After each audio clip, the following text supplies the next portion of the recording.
ছুটে চলা এই শহরের মানুষগুলো যখন ইফতারের রাজকীয় আয়োজনে ব্যস্ত, ঠিক তখনও শহরের ধুলোমাখা রাস্তার পাশে বসে থাকা মানুষটির অপেক্ষা এক মুঠো খাবারের। যাদের কাছে ইফতার মানেই শুধু ক্ষুধা নিবারণ, কিন্তু প্রতি ইফতারেই তাদের প্লেটে জোটে কি দুমুঠো খাবার?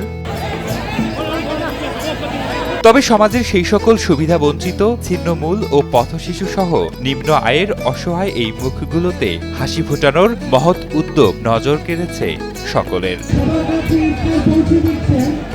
এই আয়োজনে প্রত্যেকের হাতে পরম যত্নে তুলে দেয়া হয় প্যাকেট ভর্তি গরুর মাংসের বিরিয়ানি, সাথে ছিল খেজুর, সুশীতল শরবত ও এক বোতল পানি। ইফতারে দুমুঠো খাবার জোগাড় করতে না পারা মানুষগুলো বিনামূল্যে এমন সুস্বাদু খাবার পেয়ে আবেগে আপ্লুত হয়ে প্রাণ ভরে দোয়া করছেন আয়োজকদের জন্য।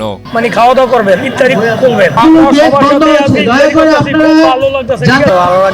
ইফতারের কয়েক ঘন্টা আগে থেকেই জড়ো হতে থাকেন সমাজের সুবিধাবঞ্চিত মানুষগুলো।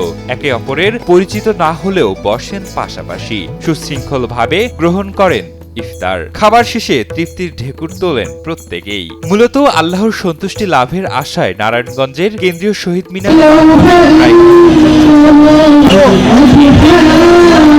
আয়োজন করে মুস্তাফিজুর রহমান ফাউন্ডেশন। ধনী গরিব শ্রেণী ভেদাভেদ ভুলে ভিক্ষুক, সুবিধাবঞ্চিত সহ নানা শ্রমজীবী মানুষ এই আয়োজনে অংশ নেন। এছাড়াও আয়োজন করা হয় পবিত্র কোরআন তিলাওয়াতের।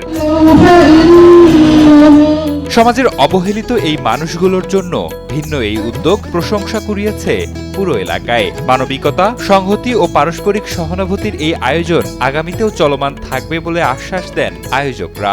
আমরা উদ্যোগ নিয়েছি মুস্তাফিজুর রহমান ফাউন্ডেশনের কর্তৃক নারায়ণগঞ্জ শহরের ২৭টি ওয়ার্ড এবং অত্র এলাকার যারা অসহায় এবং বঞ্চিত মানুষ আছেন তাদের পাশে থাকার জন্য আমরা সর্বদা নিজেদের প্রত্যয় ব্যক্ত করছি। আমরা আশা করব মানুষের যদি কোনো রকম সমস্যা থাকে, যদি কোনো রকম মানুষ চিকিৎসা করতে না পারে, কারো ধরেন ঘরে রোজগার নাই, খাওয়া দাওয়ার সমস্যা, এরকম যাদেরই যে প্রবলেম আছে আপনারা আমাদের সাথে যোগাযোগ করবেন। আমরা সবসময় আপনাদের পাশে থাকার চেষ্টা করব ইনশাআল্লাহ।